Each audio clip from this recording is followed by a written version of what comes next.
Seems like it's been forever since I've made a video, and that's probably because it's been forever since I've made a video. I was at Wal Mart yesterday, found something, and I was like, you know what? I'm gonna buy this and I'm gonna make a video. Most people don't associate good steaks in Wal Mart, probably because it's just Wal Mart. But I've honestly had some of the best steaks from Sam's Club. I really haven't bought a lot from Wal Mart. I have had some, weren't terrible. But last night I was there and I had to buy some stuff, and I walked by the meat counter and something caught my eye that you typically don't see at Wal Mart.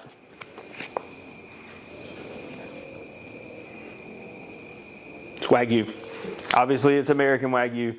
Wal Mart's not selling Japanese A5. But the marbling on this is what caught me, because typically you're not going to find this at Walmart. You're going to find something with just a little bit of marbling, mostly lean. But I saw this and I said, you know what, I got to buy it.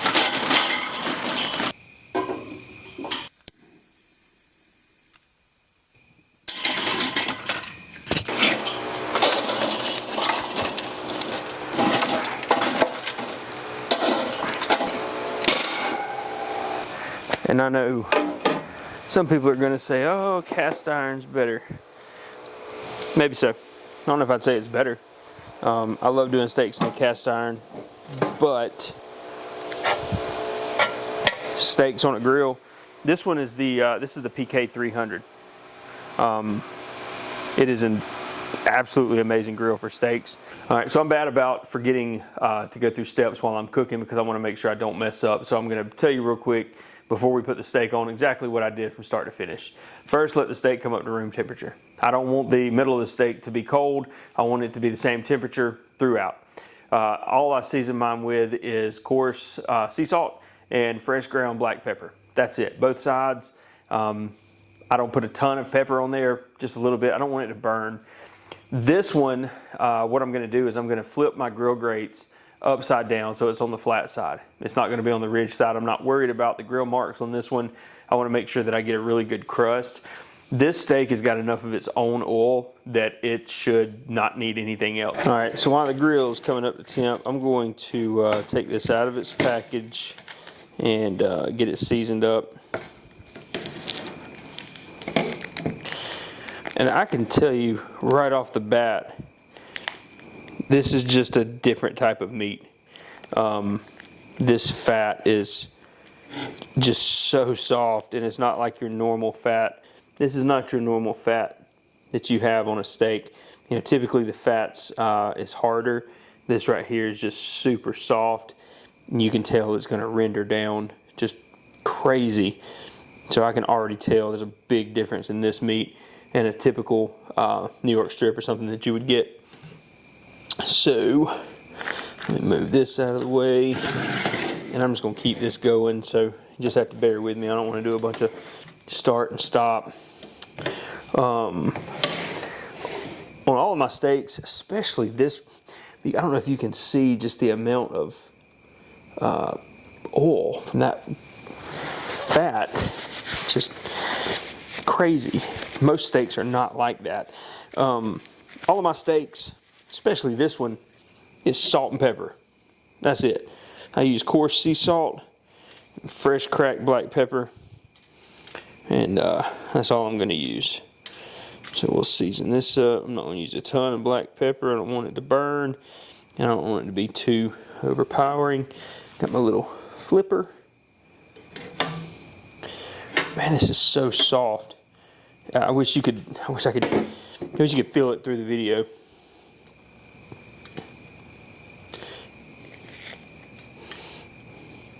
Don't be afraid of the salt. You can put too much, but I mean, don't. It's not terrible. Pepper. Okay. All right. So while while the grill comes up to temp, we're just gonna let this sit here. It's already to room temperature. I've left it out for about 45 minutes. Like I said, what I'm going to do on the grill is I'm going to put the grill grates upside down. So I'm going to do them on the flat side is what I'm going to cook it on. I don't really care about the grill marks on this one. I want to get a really good crust as much as possible. and it's going to get the crust because it's got its own oil that it's going to be cooking in. I don't have to put anything on there. I may spray a little bit of olive oil. Actually, you know what? No, I'm not going to. I'm going to see what it does with no olive oil. All right, as you can see, my grill grate is smoking. It is hot. The grill is about 450 degrees, so I'm going to put this on right now.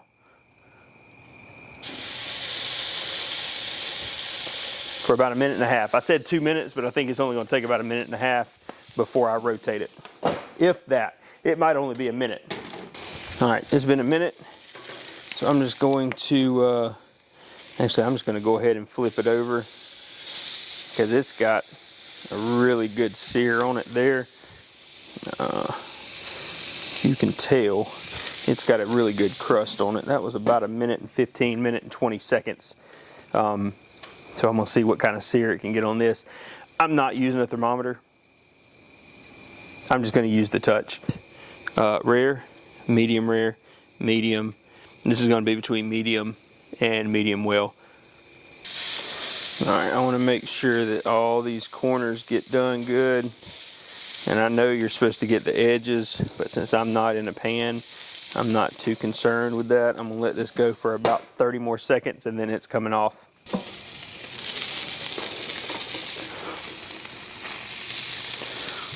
Alright. It's been 30 seconds.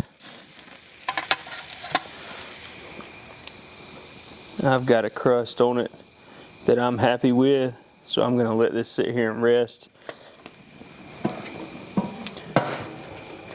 So here's what we got for a crust.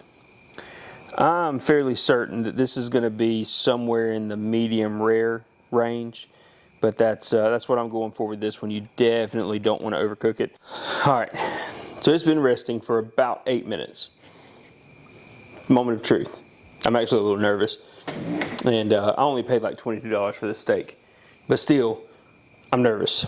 So let's see.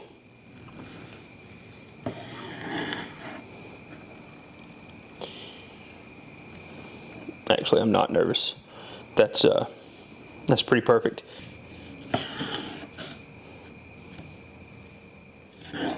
It's a perfect medium to medium rare.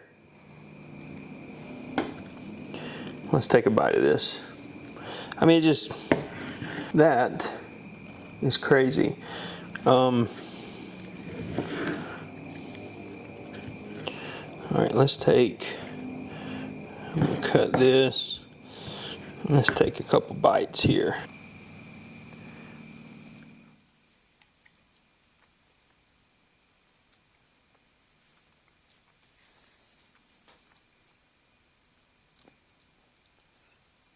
It literally melts in your mouth. It's really hard to believe that that is a Wal Mart steak. And I know it's not Japanese Wagyu. I've never had Japanese Wagyu. The only thing I can compare this to is like certified Angus beef and prime. I've had some really good steaks, and that tops them all. That's better than any prime that I've bought from the store. It's very buttery. Like it melts in your mouth.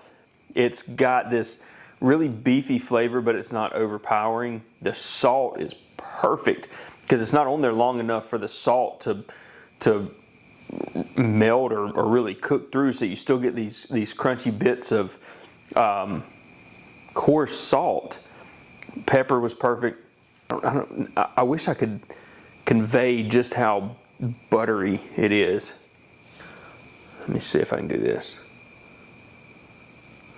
This is a New York strip. Strips are a tougher cut, but not these.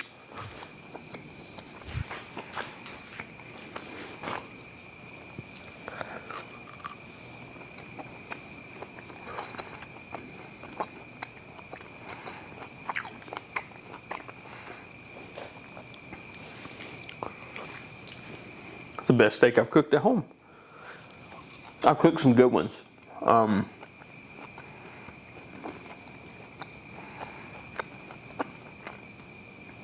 was a huge fan.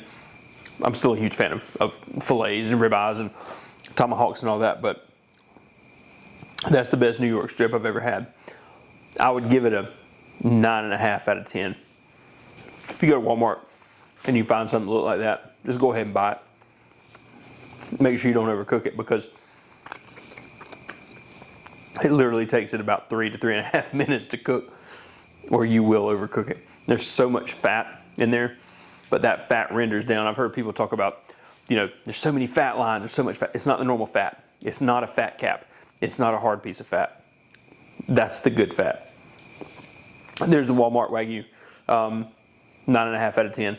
All day long, I would buy it every time I find it.